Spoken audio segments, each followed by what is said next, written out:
Group of school में हुई cyber अपराध जागरूकता गोष्ठी। साइबर क्राइम के विरुद्ध किया जागरूक। साइबर क्राइम पर सेमिनार में छात्र छात्राओं को साइबर अपराधों से सतर्क रहने और हेल्पलाइन के बारे में बताया। स्टूडेंट्स को बताया कि साइबर अपराध में बचाव ही सबसे बड़ा कदम है। प्रधानाचार्य अंशिता विश्वनाथन ने कहा कि साइबर अपराध ने कई लोगों के जीवन को प्रभावित किया है और साइबर अपराध करने वाले लोगों को हैकर के रूप में जाना जाता है।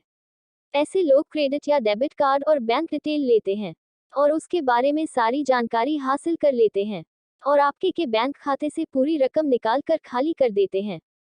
साइबर क्राइम पर व्याख्यान यूपी पुलिस के अधिकारियों झांसी साइबर क्राइम थाना से आईएएसी कुलदीप कुमार, सी अजीत सिंह एवं शिवशंकर सिंह ने छात्र छात्राओं को साइबर अपराधों से सतर्क रहने और हेल्पलाइन के बारे में बताया। स्टूडेंट्स को बताया कि साइबर अपराध में बचाव ही सबसे बड़ा कदम है। उन्होंने ऋण धोखाधड़ी, बैंक खातों की अवैध जानकारी के आदान प्रदान, सोशल मीडिया खातों और उनके उपयोग की सुरक्षा कैसे करें आदि जैसे अपराधों के बारे में जागरूकता पैदा की। अब देश में सब कुछ ऑनलाइन होता है। आजकल हर कोई डिजिटल बैंकिंग का फायदा उठा रहा है। पैसे का लेन देन, दुकानदार के खाते, बिजली या अन्य बिलों का भुगतान हमारे फोन के माध्यम से किया जाता है। ये नेटवर्क की सुरक्षा के लिए साइबर सुरक्षा सेवाओं के माध्यम से किया जाना चाहिए। एंटीवायरस का इस्तेमाल हमें इन हमलों से भी बचा सकता है। साइबर सुरक्षा आपके इंटरनेट डेटा की सुरक्षा है। लोगों को नेटवर्क सुरक्षा, एप्लीकेशन सुरक्षा, डेटा सुरक्षा और मोबाइल सुरक्षा के बारे में पूरी जानकारी होनी चाहिए। इस दौरान स्टूडेंट्स ने साइबर क्राइम से बचने के तरीके भी सीखे।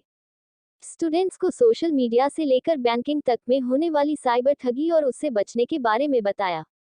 स्टूडेंट्स को सोशल मीडिया और इंटरनेट बैंकिंग इस्तेमाल करते वक्त उन्हें अलर्ट रहने की बात बताई गई ताकि वे खुद ही जागरूक हों और साइबर अपराध से बच सकें। ज्यादातर लोग मॉल और अन्य जगहों पर जाते हैं। वहां कुछ लोग फॉर्म भरवाते हैं। अधिकतर लोग बिना सोचे समझे फॉर्म भर देते हैं। साइबर ठग इस तरह भी आपको निशाना बना सकते हैं। इसके लिए अनजान लोगों को कभी भी अपनी जरूरी डिटेल न दें। उन्होंने स्टूडेंट्स को समझाते हुए कहा कि सोशल मीडिया पर अपनी फोटो डालने से बचें। किसी भी अनजान लिंक को नहीं खोलें। पूरी तरह वेरीफाई करने के बाद ही किसी से ऑनलाइन दोस्ती करें। अपने दिमाग में हमेशा इस बात को रखें कि कहीं आप साइबर क्राइम का शिकार तो नहीं हो रहे हैं। ऐसा करने से आप हर काम को काफी सोच समझकर करेंगे और सावधान रहेंगे। कार्यक्रम का संचालन प्रबंधक अनिल पांडेय ने किया। तो कोई धोखे भी चला सकता है और कोई आपसे पूछ भी सकता है। तो इस तरीके से घटनाएं शुरू होती हैं, खासकर बैंक अकाउंट से पैसा आपके बिना मर्जी के, बिना जानकारी के, और बहुत सारे बैंक अकाउंट में काम शुरू होता है। वो जो काम करता है, जो बात करता है आपको, जो लालच देता है आपको, जो साइबर अपराध आपको शिकार बनाता है, वो अपने नाम का सिम बिल्कुल प्रयोग नहीं करेगा।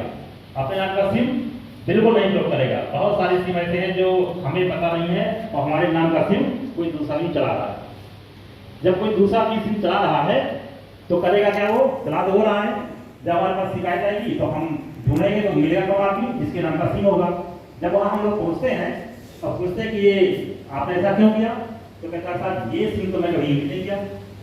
तो फिर हमारी एक नई समस्या बनती है कि जो अपराधी मिलने की संभावना होगी कि वहाँ का है, इस गाँव का है, इस पते का है, तो फिर वो उस पते में मिलता है, वो एक निर्दोष व्यक्ति मिलता है जिसके नाम का सिम क्यों चल रहा है, बाकी उसका कोई दोष नहीं। तो इस तरीके से सिम, मोबाइल पे जो सिम यूज होते हैं वो सब के सब जितने ट्रांसफर है वो सब फर्जी नाम से ले लेते हैं। इसी प्रकार से आजकल ऑनलाइन फर्जी अकाउंट भी खोल लिए जाते हैं, क्योंकि अगर आप ऐसा किसी के साथ करेंगे और अपने अकाउंट में पैसा डलवाएंगे तो आपको 2 मिनट पकड़ जाएंगे, है ना। लेकिन अगर कि अगर आपने एक फर्जी अकाउंट खुलवा दिया, दूसरे के नाम का अकाउंट ऑनलाइन खुलवा दिया, क्योंकि बैंक आजकल वो नहीं करती हैं, तस्दीक नहीं करती हैं, सत्यापन नहीं करती हैं कि जो बैंक व्यक्ति खुलवा रहा है वही है कि दूसरा है। ऑनलाइन तो कोई खुलवा सकता है। किसी का आधार कार्ड ले लिया, किसी का एटीएम ले लिया, किसी का मोबाइल ले लिया, किसी का पैन कार्ड ले लिया, तुलना करके जोड़ करके ऑनलाइन खुला लिया। अब अगर आपका पैसा उस अकाउंट में गया तो किसका होगा? तो हम तो सोचेंगे यार इसका आधार कार्ड में ये पता नहीं, वही होगा। लेकिन जब वहाँ जाएंगे बैंक अकाउंट धारक के पास तो वो मिलेगा ही नहीं। जब वो नहीं मिलेगा तो फिर क्या होगा? पैसा गया और एटीएम से निकल गया, उस व्यक्ति का पता ही नहीं है कि इसने काम कर रहा है। तो इस तरीके से फर्जी काम में बैंक फ्रॉड ऐसे